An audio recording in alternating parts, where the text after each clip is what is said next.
this serious course, and I would like to share you my screen if that's possible. Okay, can you see it? Yes. So today, God willing, this is the outline that we're gonna learn.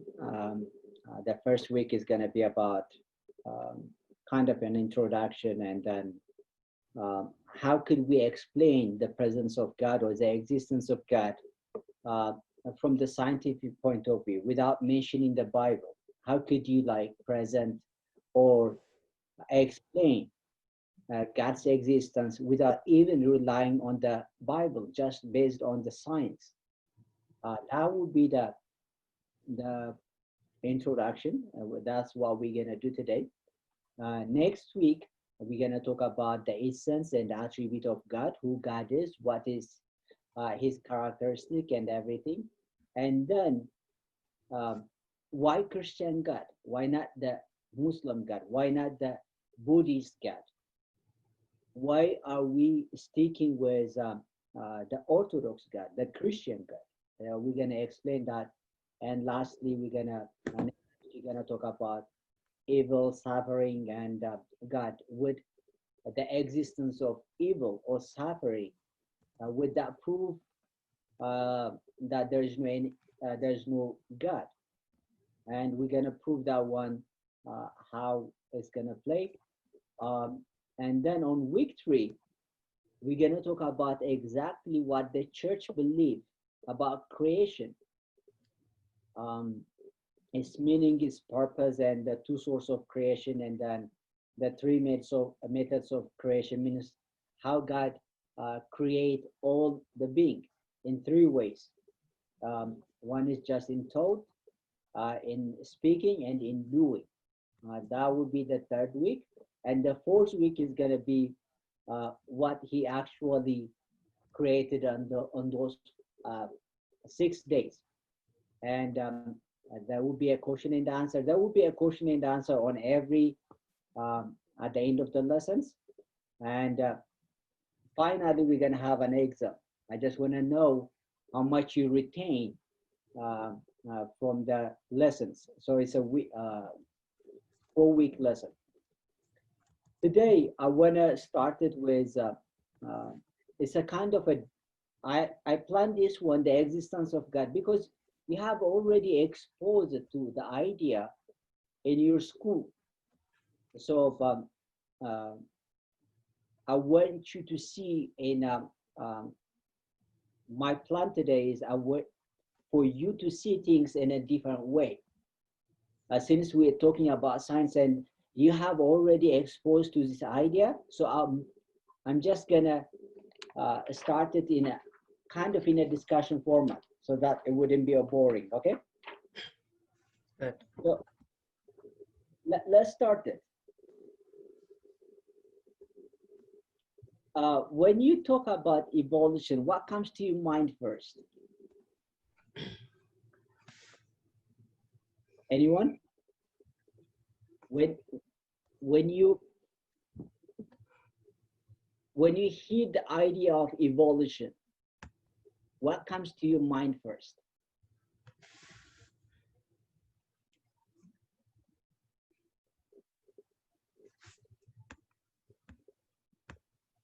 Anyone?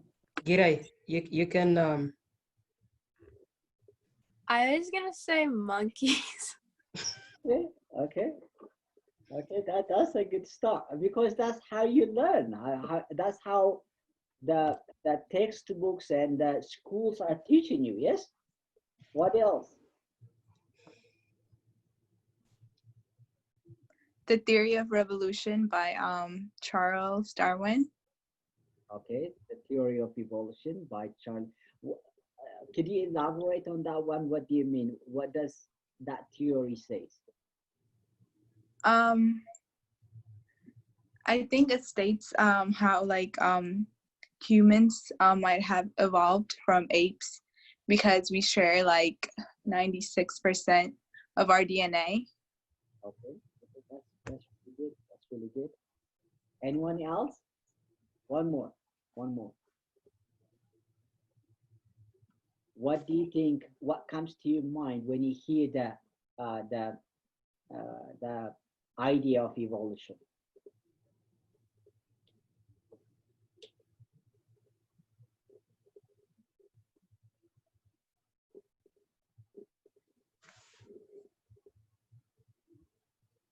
Okay, so in the other way, do you think evolution is real? Do you think evolution is consistent with our teaching? What do you think about that?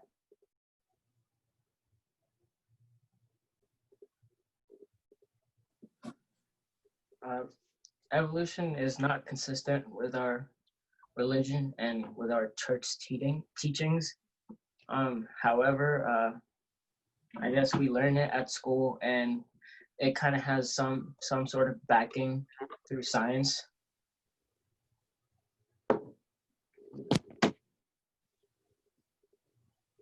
Okay, let's talk about this one So here are the two ideas: what evolution mean and what a believer mean. For example, the evolutionists, when you ask them who caused what is the reason for us to begin, or how did the universe came to being, the only answer that they could give you is that like 50 million billion years ago, for no known reason, the universe start to exist for no known reason. It's just a big bang, and then the universe came to be here. It's like, they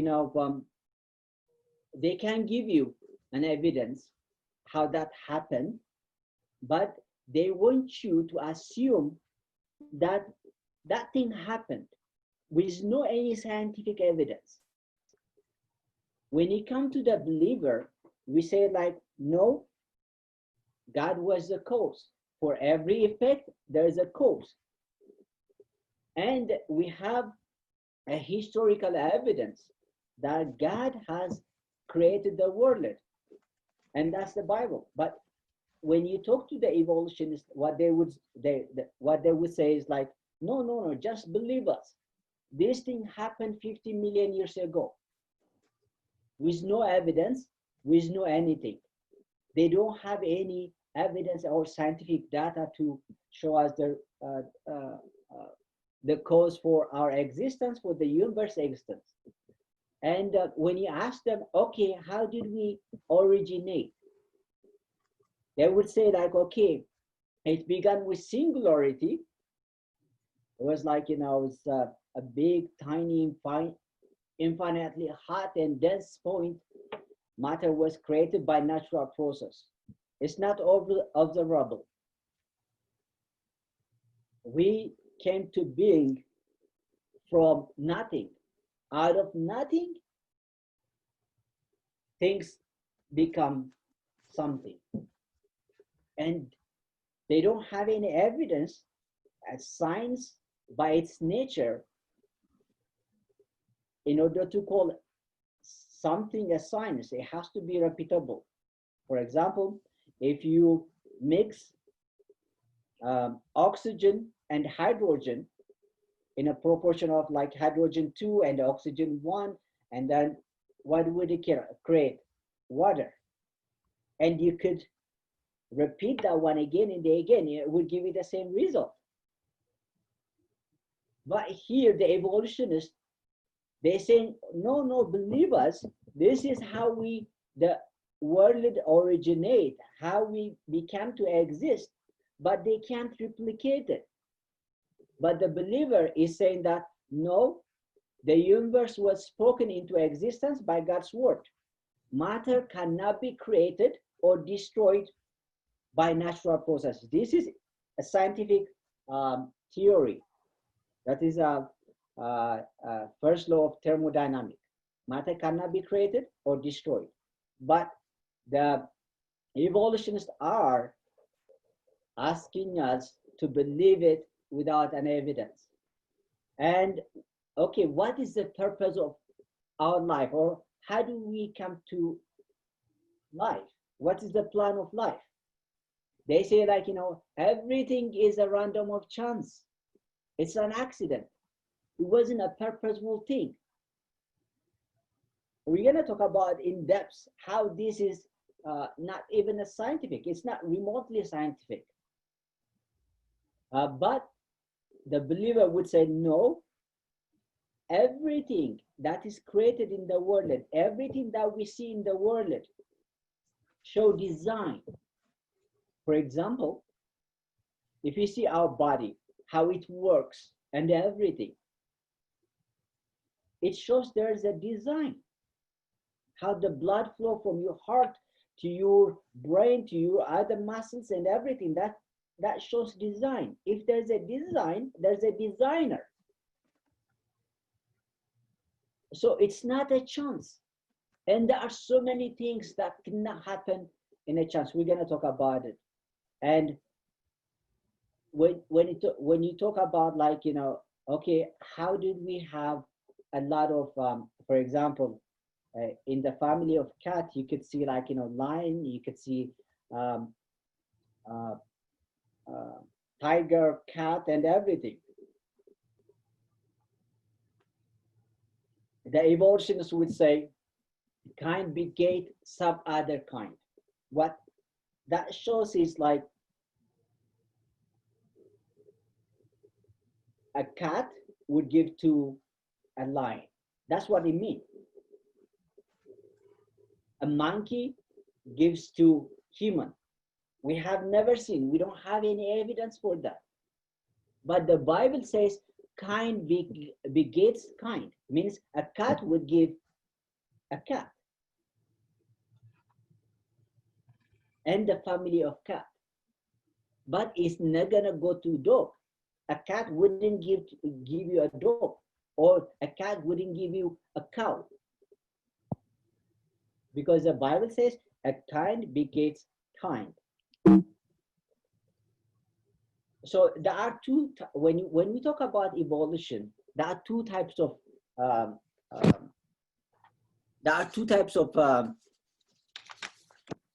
evolution. There's called micro and macro. Micro evolution means, I want you to remember this, we believe in micro evolution.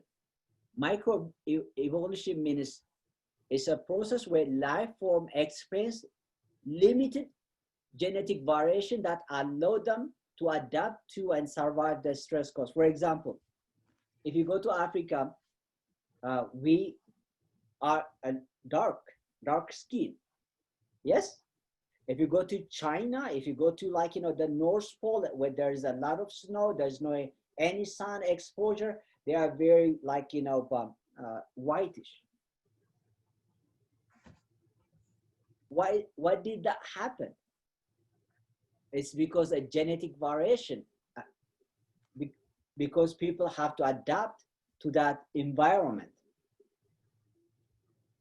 This is microevolution. It's not that, like, we are changing from human to another animal.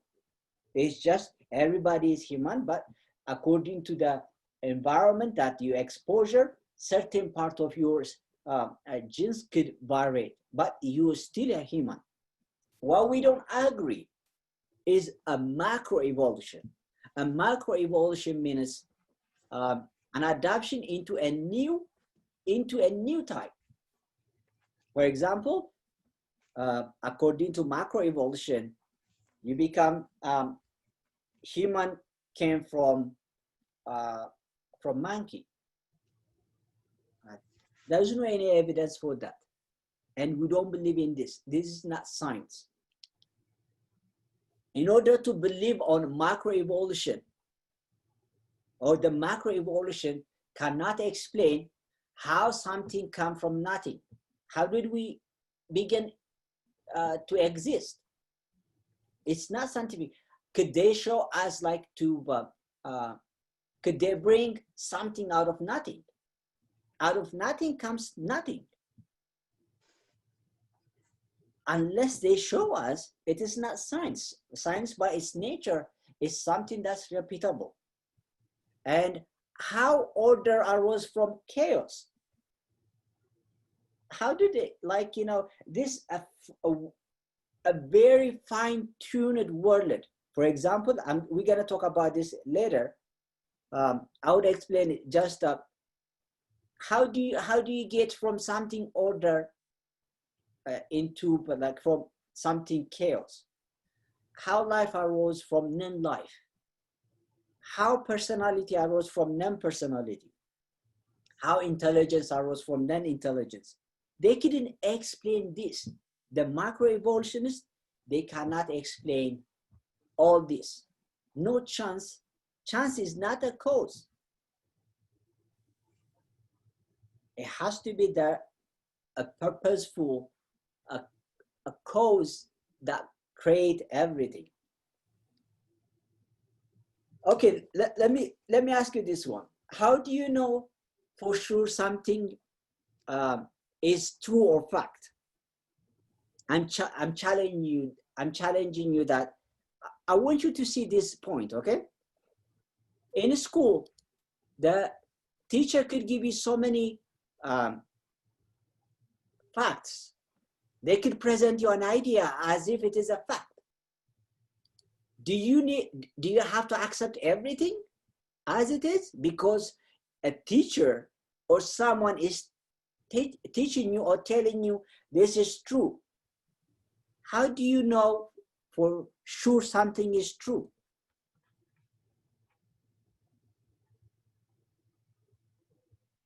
It has to be proven. Yeah.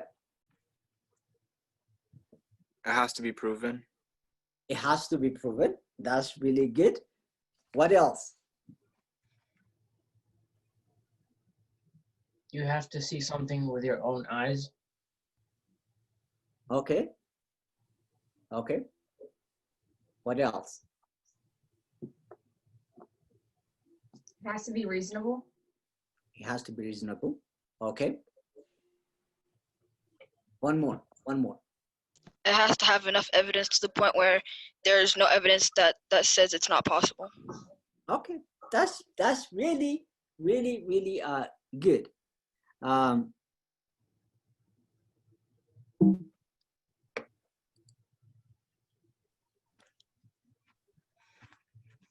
Is science the only way to know something is true?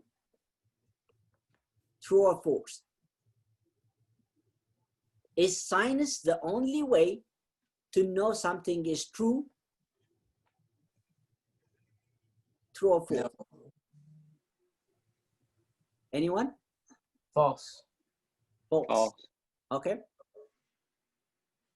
Anyone who says true? Okay. Can you give me an example that we cannot prove it with science, but it's true?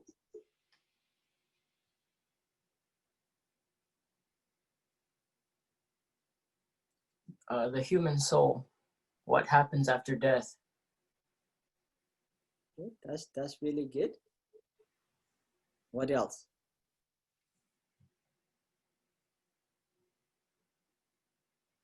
So,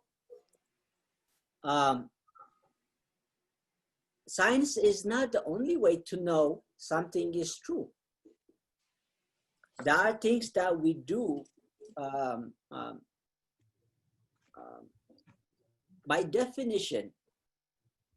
Like, if you remember your chemistry course or your physics course and everything, in science, in order to say something is true, it has to be repeatable.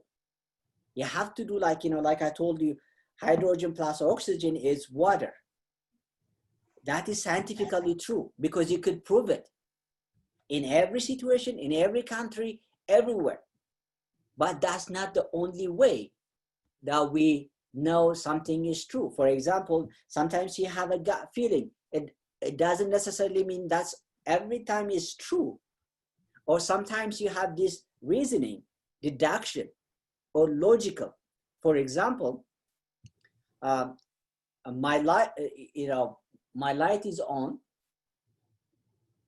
If out of nowhere the light gets off, I could reason and then come to conclusion that the light is off because maybe there was electrical fault downstairs.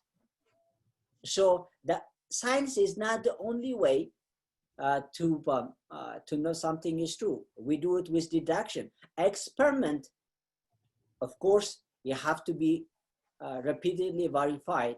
What about experience? What about love? What about hate? Those things you can't prove it in a laboratory. What about, could you prove that your great grandfather was on Earth? Can you prove it scientifically? No, but your existence prove that he was on Earth because, for example, how do you know Abraham Lincoln was the president, the 16th president of America? You can't prove it in a lab, but you can prove it historically. So science is not the only way to tell us something is true or not. There are so many ways.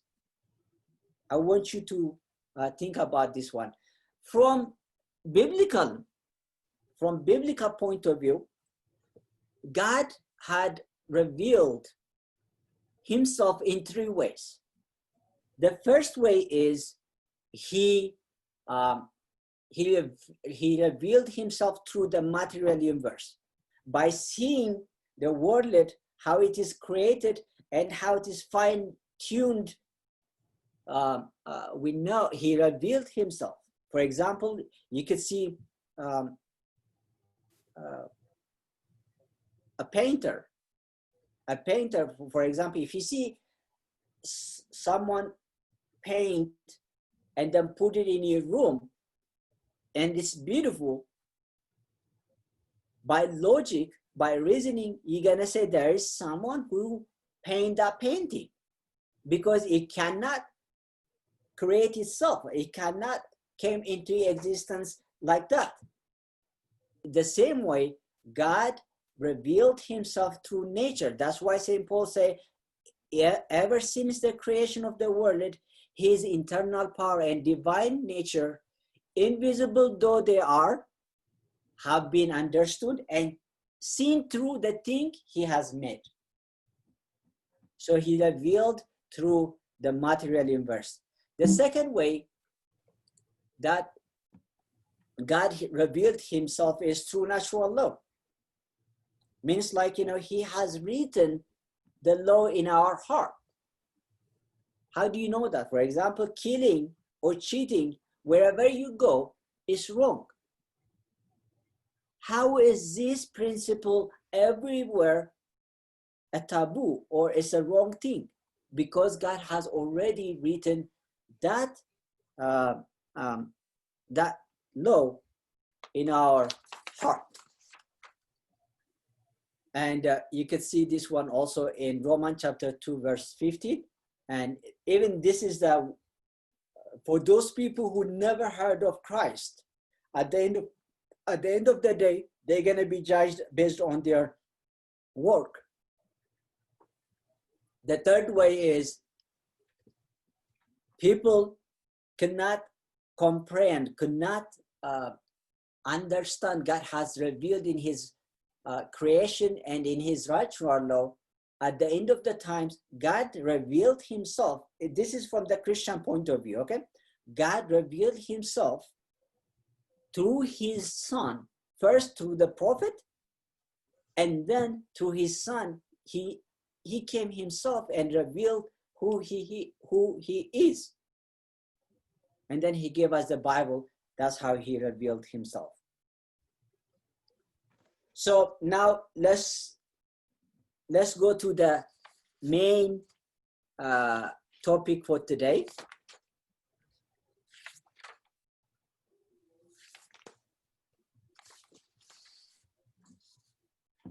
Okay. Where does everything come from? Or do you think everything that begins to exist has a cause? Anyone?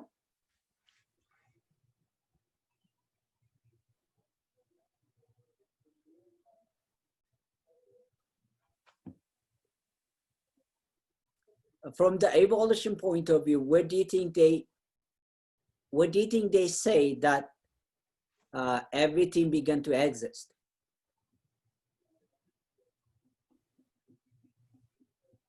Does the question make sense? Could you repeat the question? Do you think everything that begins to exist has a cause?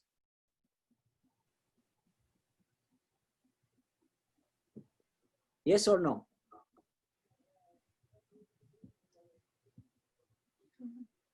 Or where do you think that evolutionists came up with the idea that everything begins?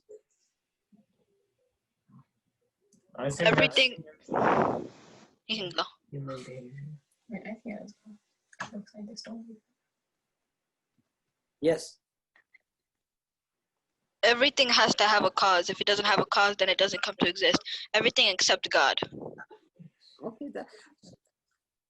So have you ever like, you know, when they teach you about, for example, if some of you have a biology class or in a class where the teacher teaches you about how everything comes, like, you know, from the Big Bang and everything, have you ever asked the teacher, or did they give you any alternative story beside the Darwin's theory? No. Have you ever tried to challenge them? Have you tried to not challenge, ask them a question?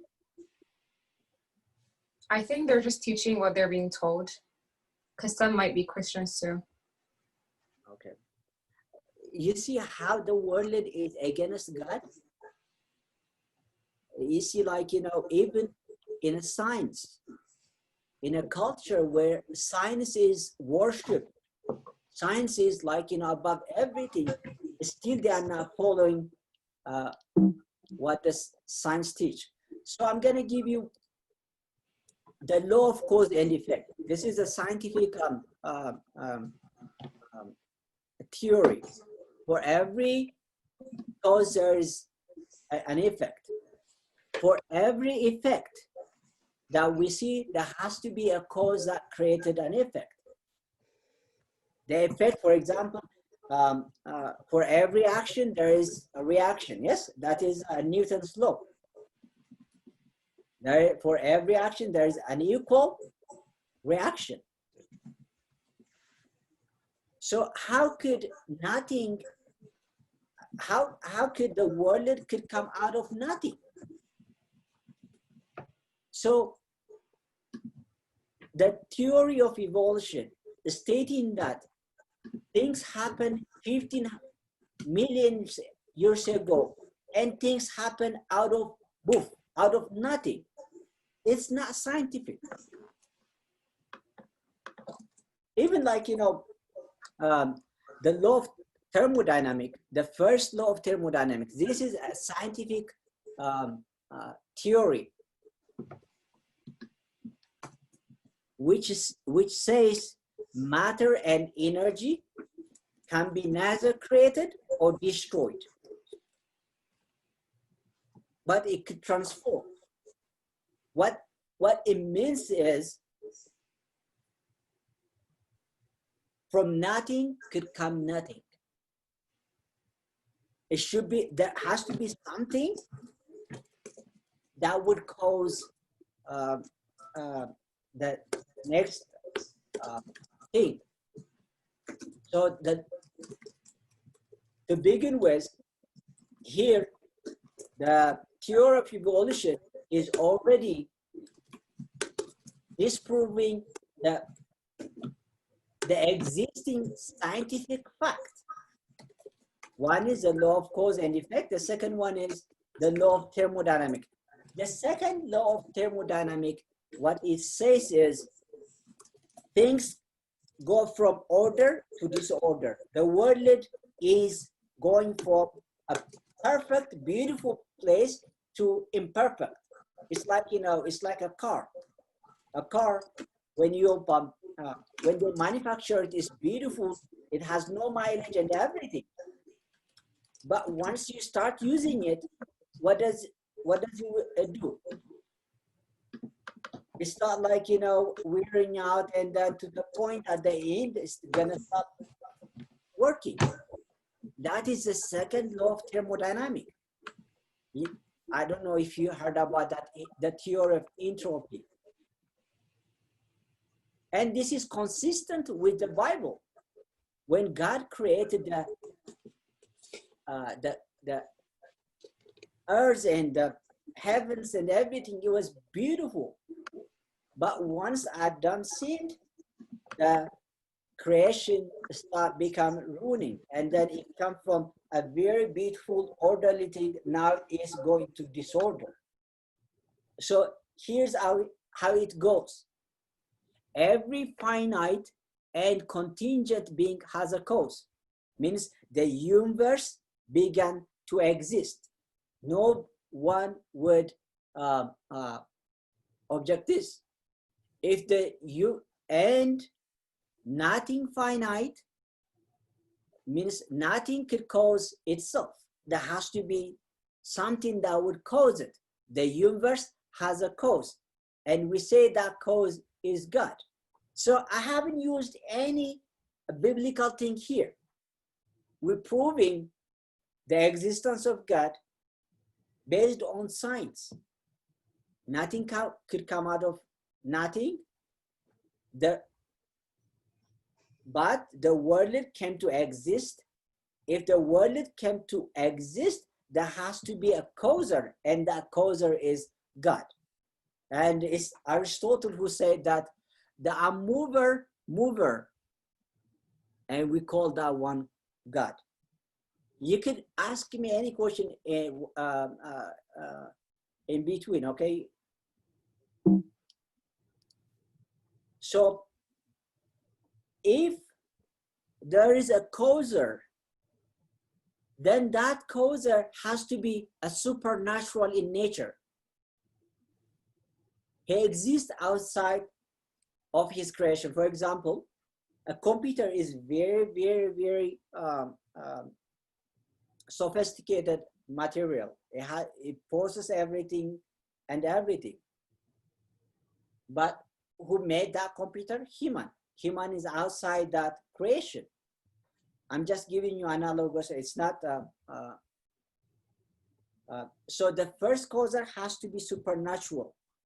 The first causer has to be incredibly powerful to create everything that we see in orderly matter. He has to be incredibly powerful. He creates all things that is known. He has to be eternal. He has to exist outside time and space. Time and space started with the creation of the world. And that causer has to be outside time and space. He has to be omnipresent. He created space, but he's not limited by it. He has to be timeless. He has to be immaterial. Because we said what? Matter and energy can be neither created nor destroyed. He created the matter. So he's not part of that matter. He's outside that matter. He transcends space. He has to be personal. Because what we see is beautiful, orderly planet. So the impersonal can't create personality. We have every one of us has personality. He can give what he don't. So he's personal, he's necessary. Everything depending on him. It's because he created the world it came to exist. So he is necessary for the creation of this world. and he has to be intelligent, he has to be purposeful. These attributes are only consistent when we refer to God. One of the biologists, he said that because there is a law of gravity of the universe can and will create itself from nothing. This is Stephen Hawking. But we still have a law of gravity. Can they create a universe out of that? They can.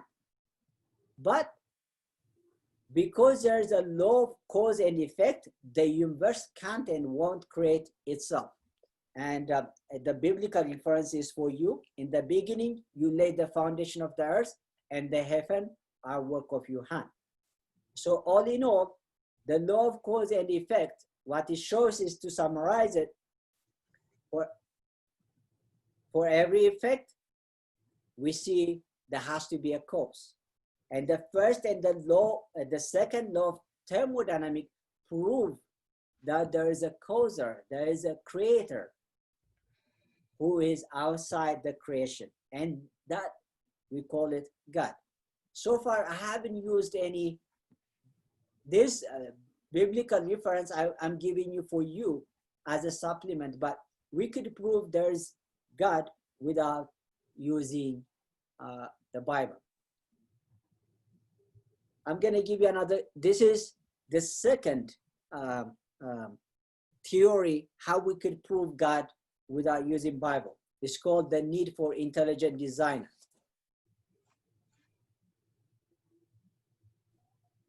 I'm going to ask you this question. Are order and beauty product of intelligent design, or they just came to be, they just come by chance? What do you think? Are order and beauty product of intelligent design, or could they just happen out of nowhere?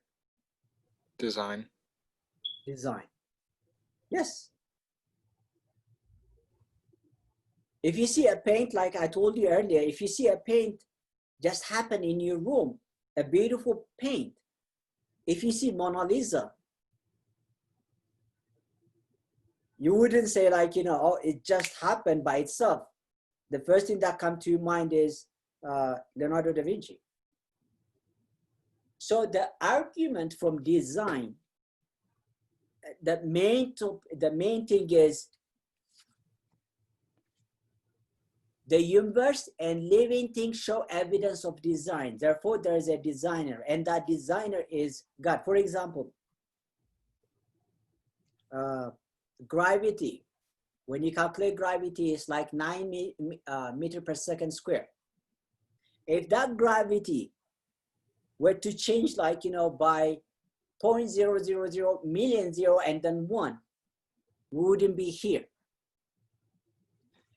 The Earth is tilted in an angle of 23.5 on its axis of rotation. When it rotates, around its axis is tilted 23.5. If it were like 23.6, we wouldn't be here. The sun is distant. The distance between the Earth and to the sun is a specific number. If we were close a little bit, we would burn. If we were a little bit far, we would be freeze. The Earth wouldn't be convenient for us to live. The world is so fine-tuned. It's created in a way that it could support life. So it is designed. This cannot happen with chance. That's what the theory of evolution are saying. We came by chance. And that's not scientific.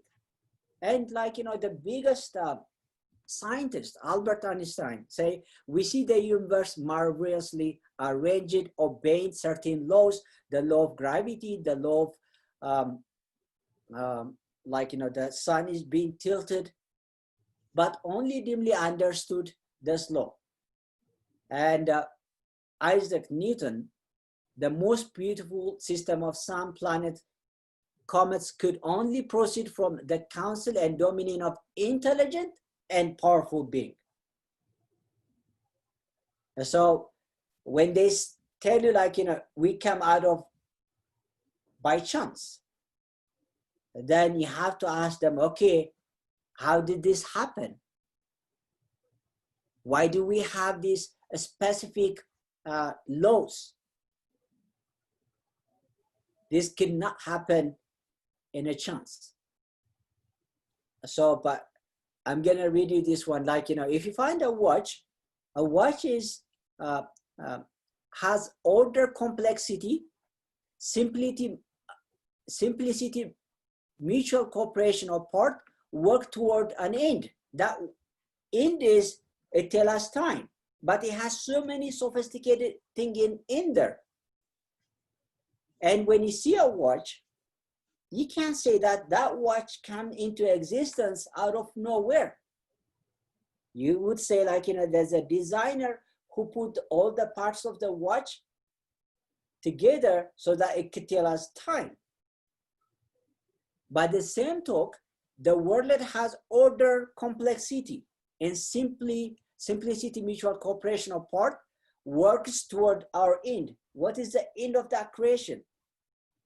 It is convenient, it's conducible for us to live safely. Therefore, there has to be a designer, and that designer has to be out of this creation, and that has to be God. And if you want to see it from another point of view, if there was a God who's perfect, it is likely that a world created by him would be ordered, beautiful, uniform, and complex. And the world, as we know it, is ordered, beautiful, uniform, and complex. Therefore, God exists. This is for your reference from the scripture. We already talked about how St. Paul said that we can know God through his creation because it's beautifully designed, and that design show a designer. That designer is God.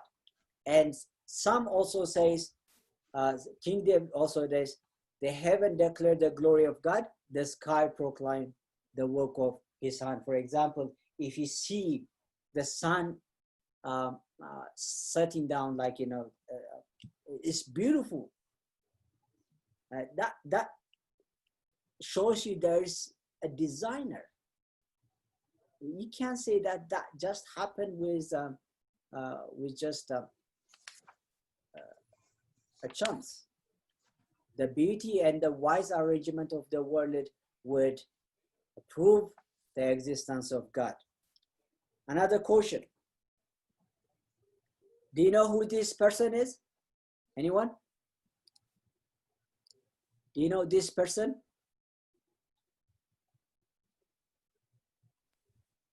His name is, what about this one? Adolf Hitler. Adolf Hitler. His name is Pol Pot. He was a communist, and he was a president of Cambodia. You know how many people he killed? How many people of his people he killed? He killed quarter of his people. That means if there were 100 people in his country, he killed 25 of those people. In his lifespan, he killed 2 million people. So this is the third reason why we say there's God. Do you think there's called right and wrong? Do you think killing or raping is wrong? Yes. Okay. Do you think like, what the ISIS people did here is right or wrong? Wrong. Wrong. Wrong. And you see this lady is giving like, to the poor man food. Is this a good thing or a bad thing? Good. Good. Good thing. Where is your reference?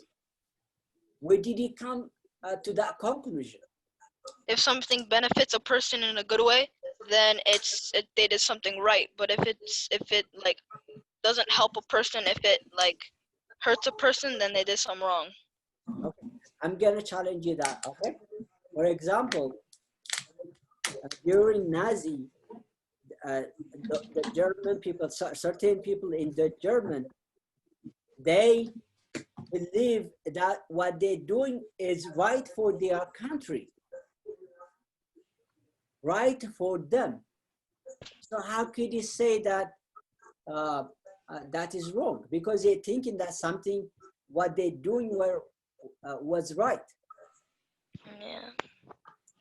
I think culture and the way people perceive things also has a effect on the way they think and their moral upbringing. But would that make it right though?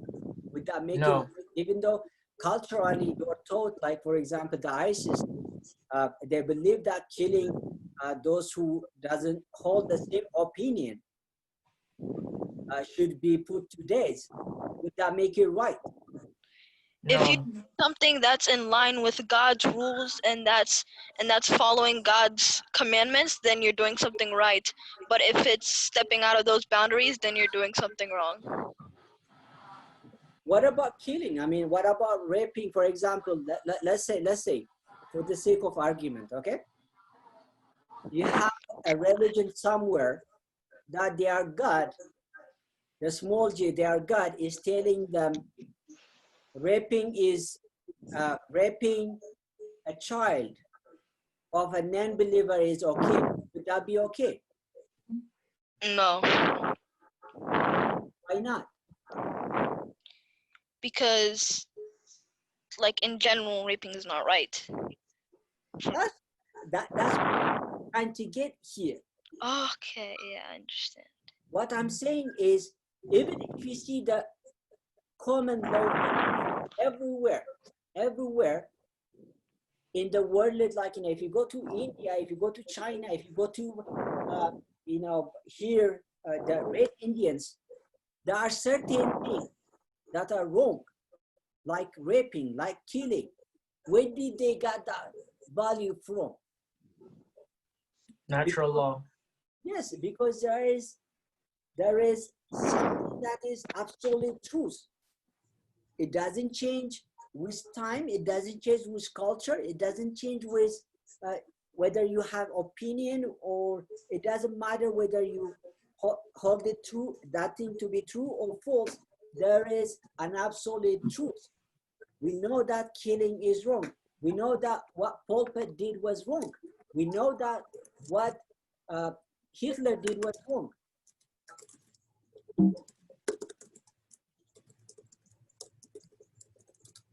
So the moral argument goes like this, okay?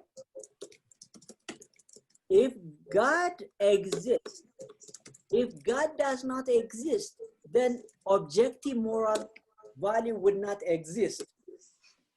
For example, if an atheist or those who doesn't believe in God say that God does not exist, that there is no any moral objective, then there is no reference for them to say killing is wrong. Where they are basing their argument? Nowhere. But we know for sure objective moral, like killing, like not raping, like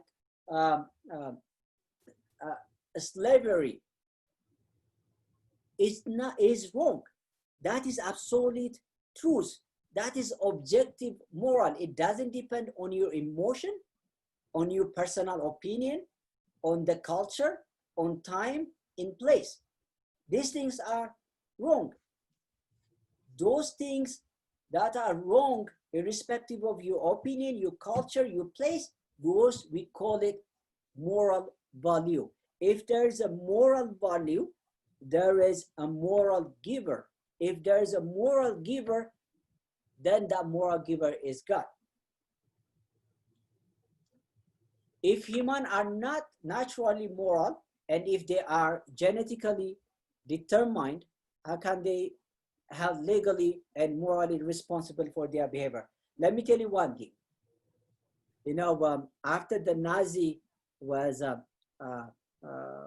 after like, you know, the Allies won the war of the Nazi with Nazi, they captured one of the generals, and they brought him to a court, and they asked him, do you believe what he did was wrong? That general, what he said was, no, I don't believe I'm wrong. He told them, he asked them back saying that, with what standard are you saying that I'm wrong? And the judge told him that based on the objective moral value. And what I'm trying to say is, if they don't believe there is an objective moral value, that means everything is permissible. Killing is okay, raping is okay, doing adultery is okay, everything would be okay. But the world is not like that. Killing is wrong, raping is wrong, slavery is wrong. If that's wrong, there's an objective moral. If there's an objective moral, there is a moral giver, and that's God. Now, I want you to put this in your mind, okay? Nowadays, people are basing their value system and everything based on their emotion. For example, a person, for example, a person who live in the homosexual life, he would say like, you know, no, I am feeling like this, so I am right. The right and wrong is starting on him. Based on how he feels, how she feels, everything depends on them. But that's not how it is. To begin with, I'm not heterosexual, I'm a man. The thing that I do is heterosexual. And my opinion, my just personal opinion and feeling is not true for everyone. If you are basing your moral value on yourself, saying that I feel this way, so I'm right. What about if a person, a cannibalist, a person who eats another person, if he feels that way, and if he start doing that way, then you have to accept it. But that is wrong, because there is an absolute right or wrong. If there is an absolute right or wrong, there is a giver that will give you that absolute truth, and that giver is God. So from Christian perspective, God created man in his own image, and though he gave them innately, he put the law in his heart to follow the right way of morality. That's why you go everywhere, even before Christianity, you go everywhere in their law, there is saying that there is killing is wrong, raping is wrong, and slavery is wrong, okay? And St. James say that that lawgiver is God. The fourth question.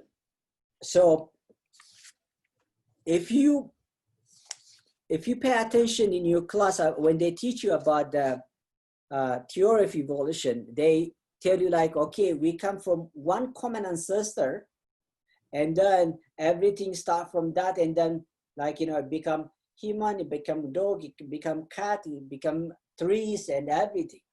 Am I right? Am I right?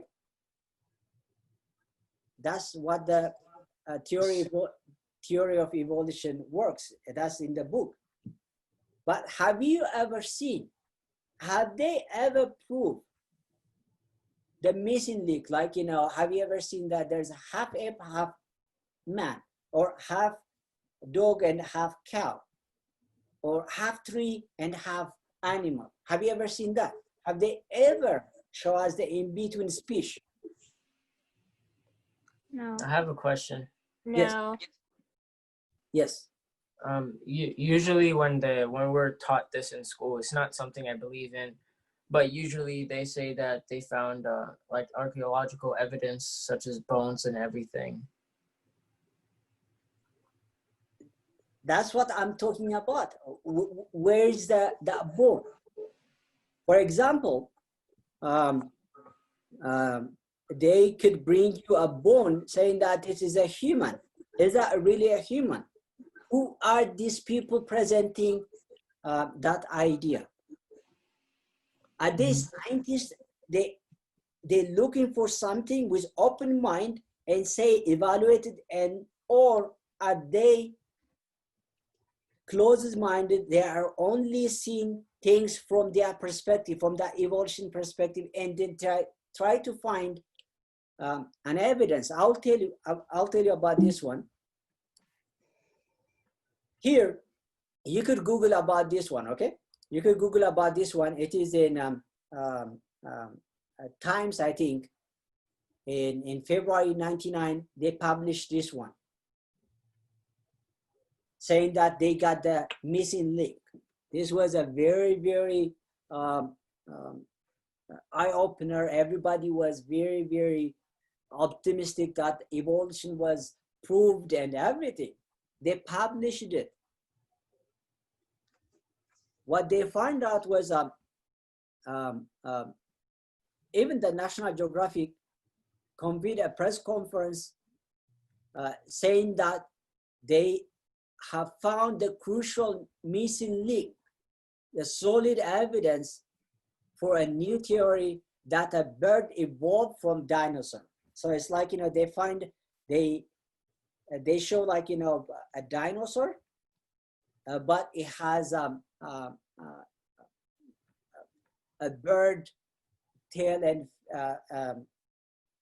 the bird has a tail like a dinosaur. Later, what they find out was that missing link was forged by glue. They attached the tail with the glue, and they presented as an evidence. And you could find this one. You could research about it. You don't have to take my word. How it was disproved. It was glued by a glue, and then not by evolution. They didn't find the source. We have never ever seen half a tree and half a animal, or half ape, half human, half dog, half cow, or half fish and half something else. But they want us to take their word as if it is true. So this is a scientist. We are now 120 years after Darwin, and the knowledge of fossil records have been greatly expanded. We now have 250,000 of fossil species, but have 250,000 fossil species. But the situation hasn't changed much. We have ever fewer examples of evolutionary transition than we had in Darwin time. This is, you could also, this is from a museum, and you could also Google, like, so many archaeologists saying the same thing. There is no any missing link. And this proves the theory of evolution.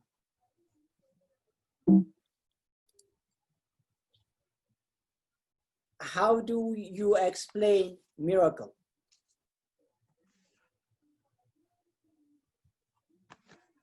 This isn't an argument against God's existence, but it's a claim that to believe in God, one has to oppose to a science, because miracle by its nature is not something that you could prove. It happens. It doesn't happen on a daily basis. That's why we call it miracle. If it were happening every day, we would have said, no, this is like, for example, oxygen plus hydrogen is going to be water. Every time you do it, it's water, water, water. It's a known thing. But if something that happened one time and never happened, it's a miracle. And if we believe that God who created the world, he's out of time, space, and out of the creation. And if he decided to intervene and do miracle, he can prove that one with science. So the presence of miracle, it doesn't disprove God, but it proves there is God who could intervene and do things whenever he wished. And we can prove scientifically love, hate, anger. These are feelings. You can prove them. I love someone. I love my wife. I can show you in a love how much I love my wife, or how much you love your mother, your sister, your brother. You can prove it. They are not matter. They are not energy. God is not matter or energy. Like we say, he is a spirit. He can be known and experienced, but he can prove it scientifically. A miracle is an event whose only adequate explanation is extraordinary and direct intervention of God. And there are numerous well-attested miracles. I could tell you from a personal life what happened when I was a kid. I'm going to tell you this story. I have told this to many people. I remember I was around 6 or 7. In our country, there's a morning shift and then there's a evening shift. I used to go in the evening shift, and then when I come, when I'm close to my house, there was a lot of people crying in front of my house. And I was I knew something bad is happening, and my mom was sick. In my feeling, there's there was a bad feeling that I'm really, and then I ran away, I ran toward the house, and I saw my mom lying on a bed, and everybody was crying because they thought that she died. And I saw this lady, she lives in our neighbor, she brought the icon of Saint Mary. And then she put that icon in her forehead. The minute that she did that, my mom gasped air. And she started talking and everything. This is a personal experience no one could take away. This is a miracle for me. And I believe that.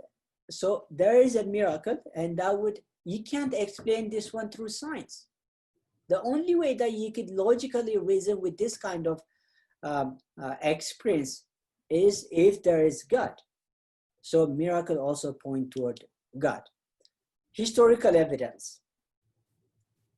Do you believe Abraham Lincoln existed? Of course, this is a historical fact. Everybody knows, but you can't prove it through science. Do you believe Jesus existed and resurrected?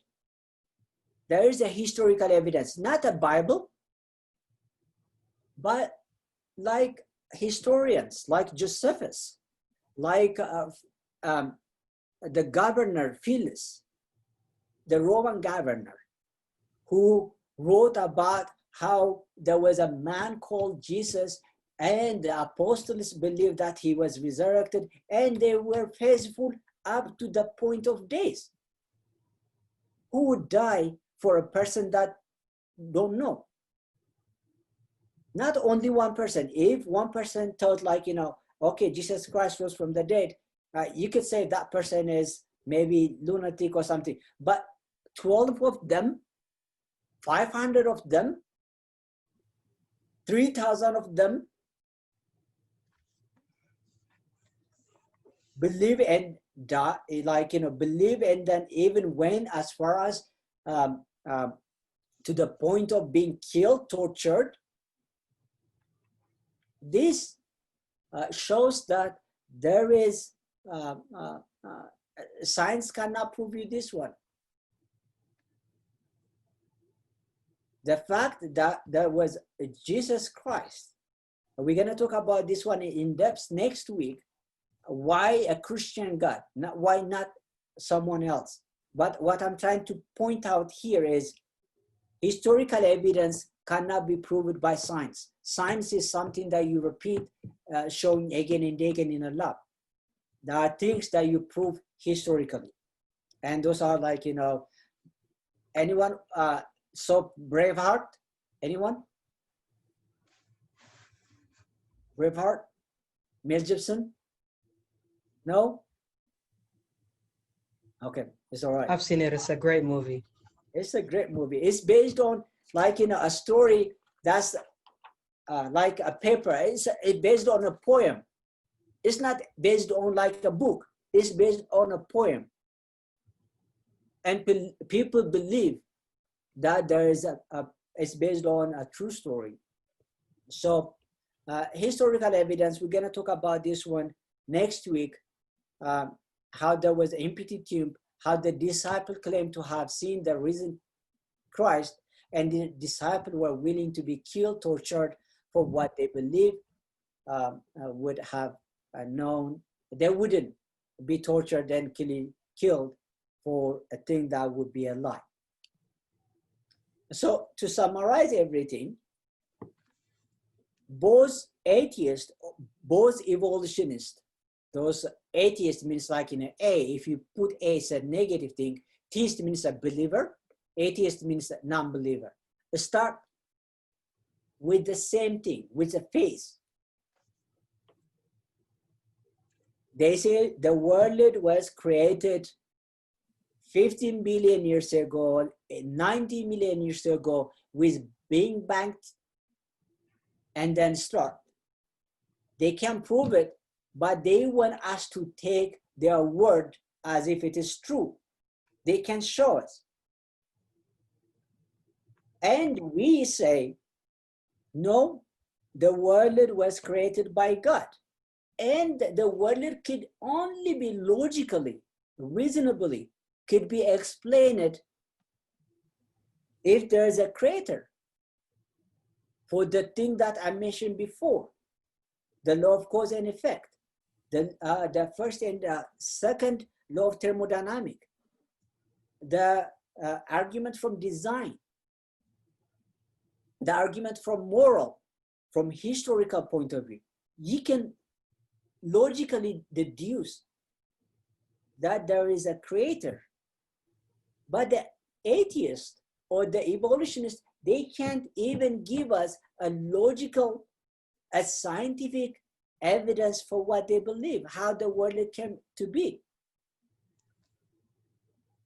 So if they say evolution is not a phase, it is a phase. at least for believers, for you and me, we have historical evidence that is Holy Bible. It would tell us everything. We have at least a 4,000 backed up history how the world come into be, and also the scientific thing that we could prove it without the Bible. While atheists take the order and rationality for granted, they take the fine-tuning, the law of thermodynamics and everything for granted. For us, when we see a fine-tuned world, the cause and effect, the first law and second law of thermodynamics, we ask how that could be. How could the world be so fine-tuned? And that would lead to believe there is a causer, and that causer is God. So they conclude that the truths of material world are not product of chance. It cannot happen by chance. The world is so beautiful, fine-tuned, it cannot happen by chance. How could a house could be built by chance? A world is so complex, and even a house cannot be built by itself, by chance. It can happen but it has to be by God, who is the ultimate truth. The final thing that you could put to another atheist is, this is where you going to place a bet, okay, if they don't believe anything. Which one would benefit you? If you say there is no any God, and then you find out later that there's a God who is eternal, who is going to live forever. If you say that there's no any God, and then you died, and then there's God who's going to judge you and send you to whatever he wish, then you're going to end up, for the eternity, separating from him. But even if you don't believe in God, even though there is a scientific and historical evidence, even if you don't believe, if you believe in God and then live according to him, if he's not there, then you wouldn't lose anything. You would live righteous life on earth, because living in a godly manner is good for the society, good for everything. And if there's God, you're gonna live him with him forever. So you can give them, this is a very I don't like this one, but I'm just giving you an option, so that when you talk to, after you study these things, when you talk to anyone, you could also give them this one. So, any question?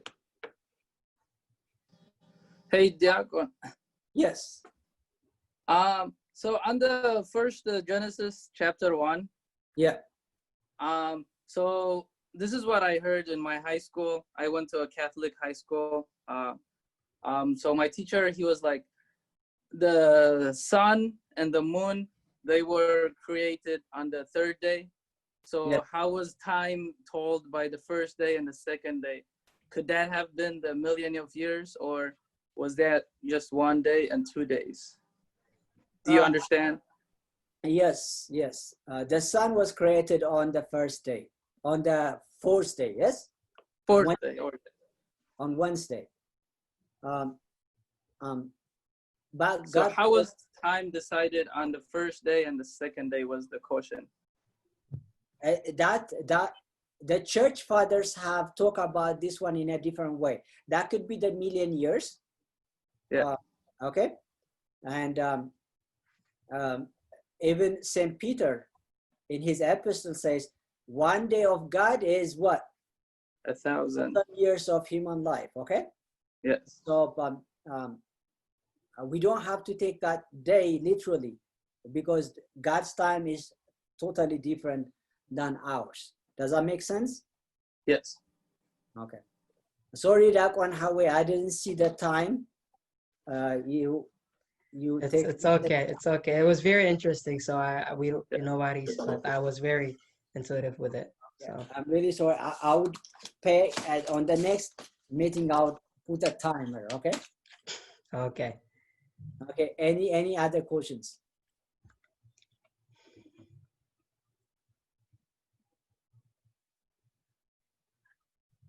Hi, Diakon. Hi. I've got a question about the law of attraction. The law. The law of attraction. Okay. So it's like a law that have you ever heard of it? Okay. Why don't you explain it to me? Okay, so it's like a law that says whatever you think of, or like, for example, if you if you believe that you're beautiful, you are beautiful, like you become beautiful. Or some people use it even to lose weight or something, or anything, to attract anything in life. Okay. So is that like, I don't know, is that like a miracle? No, this is not a scientific law. Yeah, it's not. So this is a psychological thing, a psychological kind of law. For example, if someone is better in maths, that person is going to study the maths well, and then everything, and he become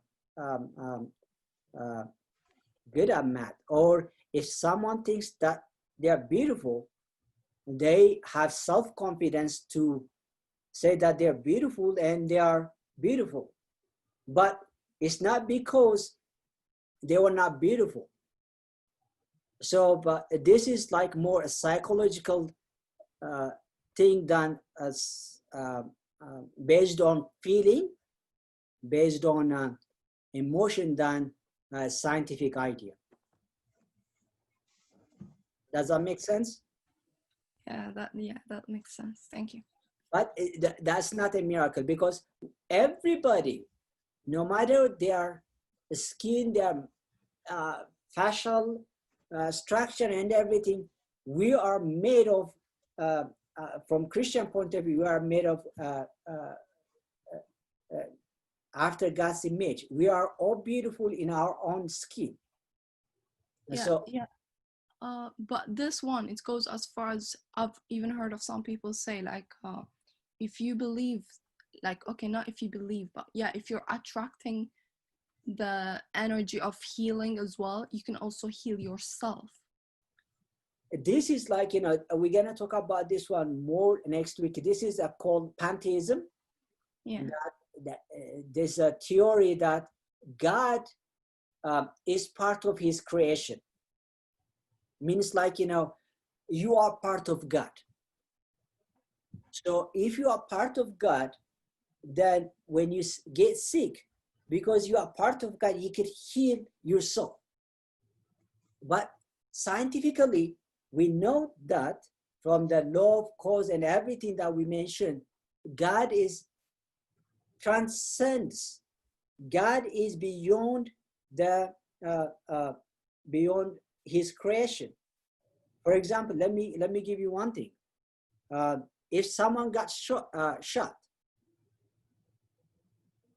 could that person heal himself? Have you ever seen someone healing that shot by himself? No. It takes time, it takes a process, but it would leave a scar. But if you were God, if it is a miracle, it could happen like, like I told the story, when he gets shot, God can make it as if it wasn't happened. But a person cannot do it, that one by itself, unless God intervened at that point. This is a theory of pantheism, like, Oprah and so many people are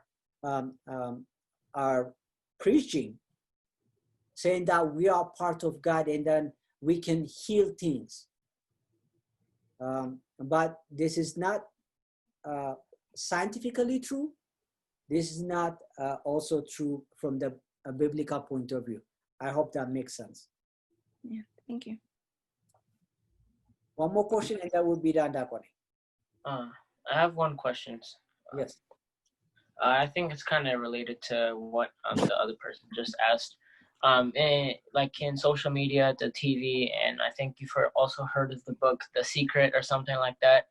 And it's this belief that they call it the law of attraction. If you keep thinking about or focusing about something in your life, that it's going to come to you eventually. How valid is that, and to what extent should we believe it? This is totally totally unscientific and wrong. For example, let's point out this one. You could close your door and then think that you're gonna be more beautiful than you are, and spend 10 years. Would you change your color? No.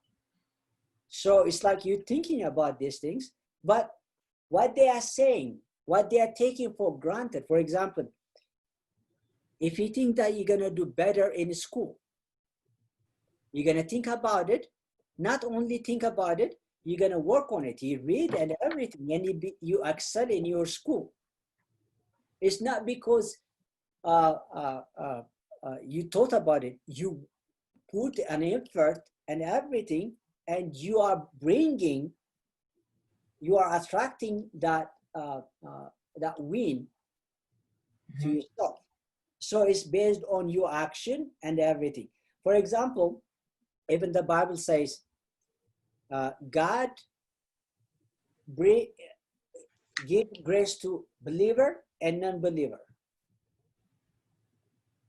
And it's not because they deserve it. It's not because we deserve it. But he give his grace to everyone. But he can't say that it's because I deserve that God is giving me this grace. Because there is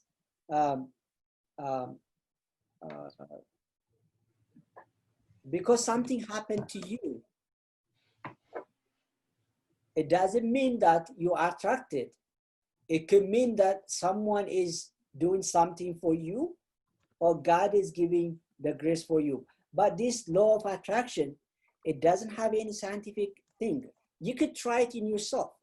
If you cannot replicate it, then how could that be true? For example, let me ask you one thing. Are they giving you any evidence for that? When they say this one, if you read that book of Secret, have they given you any evidence for that? No, I haven't read the book yet. Okay. For me, it's like, it's a good idea to read it, but it's going to be a waste of time.